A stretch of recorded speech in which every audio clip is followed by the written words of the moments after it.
Today, I'm going to be showing you how to do these chrome polka dot nails. I have been seeing these everywhere. This is the latest nail trend. And listen, I know chrome nails, polka dot nails are nothing new, but I will say these turned out so cute and I just think they're perfect if you're looking to do some nail art, but you want more of that minimal, subtle look. Alright, getting right into it, I am using gel nail polish for this video and I already applied my base coat. So now I'm just going in with Olive and June Saltwater Taffy. I know I have been mentioning this color so much, but I truly love it. So I did mention in my last video, this is technically just a normal pink shade, but I apply one thin coat to make it more of that sheer jelly color that you're seeing right now. And it works every time. So I'm gonna apply that to all of my nails and then I'm gonna cure my nails for 30 seconds. This is gonna vary just on what lamp you're using, but I'm using the Kiara Sky Pro lamp here. After that, you're going to need a no wipe gel top coat. Usually it will say it on the bottle, but if not, it's basically any top coat that doesn't leave that sticky residue after you cure it. And this is super important because we're going to be using chrome. So I'm going to apply that to all of my nails, making sure to cover my nail completely because if you miss an area, then the chrome won't stick there. Again, I'm going to cure my nail for 30 seconds here. You want to make sure you don't over cure your nails because that's another reason the chrome just won't work. To apply the chrome, I'm going to be using these eyeshadow applicators. You can also use silicone tool or makeup sponge, but for some reason, specifically with white chrome, I just really like the eyeshadow. So I'm going to just buff that onto my nail. I am using white chrome from Daily Charm. This one is definitely pricier, so I would just grab one from Amazon because it's more affordable. And I'm just going to buff that onto my entire nail. This should be pretty quick. Honestly, if it's not quick, that means it could be your top coat or again, you might have over cured your nails. So if you run into that, you could always apply another coat and just cure it for less time that way. And if for some reason it's still not working, I would try a different top coat. So you could do this one, the VBD Pure. You could do Beetles, Model 1s. I've used all of those and I haven't had any issues.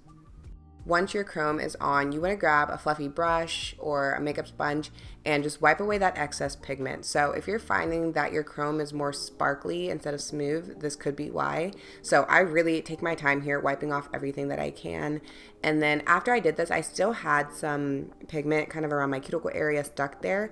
So what I did is I took an empty eyeshadow applicator and I'm really going to rub and buff that area in just to make sure when I apply the top coat, it doesn't start spreading everywhere. After that, I'm going to apply another layer of top coat. At this point, it doesn't matter if it's no wipe or regular. Technically, you don't have to apply a top coat here, but I highly recommend it because if you mess up on the dots, you can't go back or anything. So I always like to give myself room for mistakes just in case. So applying a layer of top coat, I'm going to cap the tip here too, which is basically just taking the brush and sliding it along the free edge of your nail and then curing my nails for 30 seconds. Next, you're going to need a white gel polish. I'm using Olive and June's HD.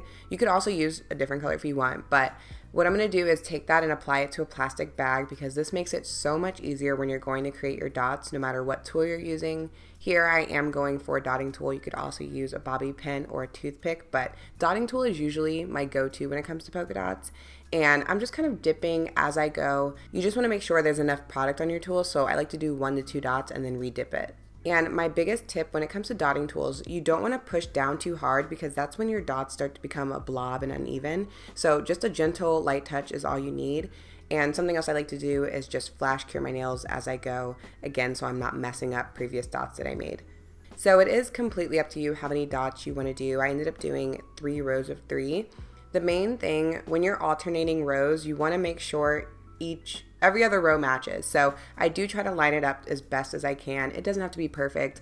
Honestly, if you want to just take out that part, you can just do random scattered dots so you don't have to worry about it. And then once you're happy with that, you can cure your nail. If you mess up, you can wipe that off with rubbing alcohol. Another tip is to work on one nail at a time. Again, this is optional, but I feel like it just helps me when I'm doing a nail art design. To finish off the look, I'm going to apply one more layer of top coat to seal everything in, cure my nails, and that is it. Here is the final look. I love these. They're simple, but they're just really pretty. I feel like they look even better in person, and I feel like this would be perfect as bridal nails. I don't know. We'll see.